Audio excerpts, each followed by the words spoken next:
couldn't believe it. Was this a mistake? A fluke? Could it be that Nyla had lost control? The crowd didn't know what was happening. To them, it was still part of the show. But Marina could feel the difference. She fought to break free, pulling with all her strength. But Nyla wasn't releasing her grip.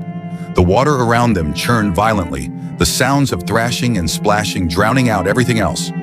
In those final moments, it was as if time slowed down. Marina's mind raced as she tried to make sense of the chaos around her. What had happened to the bond she thought was unbreakable? What had gone wrong? In front of hundreds of stunned guests, the relationship Marina trusted, the bond she had nurtured over years of hard work and dedication, was now betraying her. Nyla, the orca she had come to love, had transformed from a partner into a predator. The bond they had shared, the trust, was shattered in an instant. The crowd was still unaware of the true horror unfolding before them. To the audience, it looked like part of the performance. But for Marina Lysaro, it was anything but. In a split second, everything changed. Nyla, once the trusted partner, became a force of nature that Marina had no control over. With one swift motion, Nyla's massive mouth clamped down on Marina's left arm. The pain was immediate, intense, as the orca's powerful jaws sank deep into her flesh. Marina's body was jerked with terrifying force as Nyla dragged her beneath the water. The world above the surface disappeared. The audience could no longer hear the splash of water or see the graceful performances they had come to expect. All they could hear now was the deafening roar of the ocean and the frantic cries of those witnessing the unimaginable. Marina's body was tossed like a rag doll. The water around her churned violently, and every attempt to break free from Nyla's grip was met with more resistance. She fought with everything she had, but Nyla was stronger. Every pull underwater brought darkness closer. Marina struggled to push against the weight of the orca, gasping for air as her lungs burned.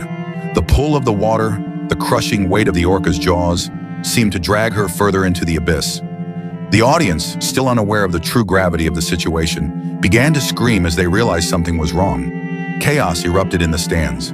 People stood, yelling, pointing at the water, unsure of what they were seeing. Staff members rushed to the edge of the pool, frantically deploying nets, hitting alarms, trying to get Nyla's attention, but the orca ignored them. Her focus was entirely on Marina. For a moment, Marina broke the surface of the water. She breathed heavily, her face pale, eyes wide with fear.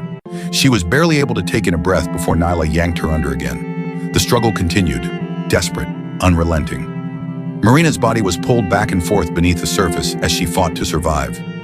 At exactly 2:48 p.m., Marina's face broke through the water again. Her body was trembling, barely holding on, but her eyes still locked with Nyla's.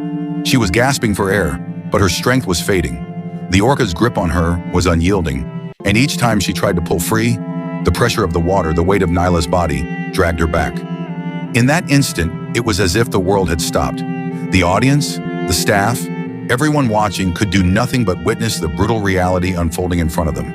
Her last moments were a desperate struggle between a woman who had loved the ocean and a predator born to rule it. A bond of trust shattered by a force of nature that no one, not even Marina, could tame.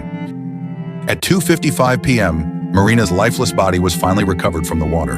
The orca's grip had released,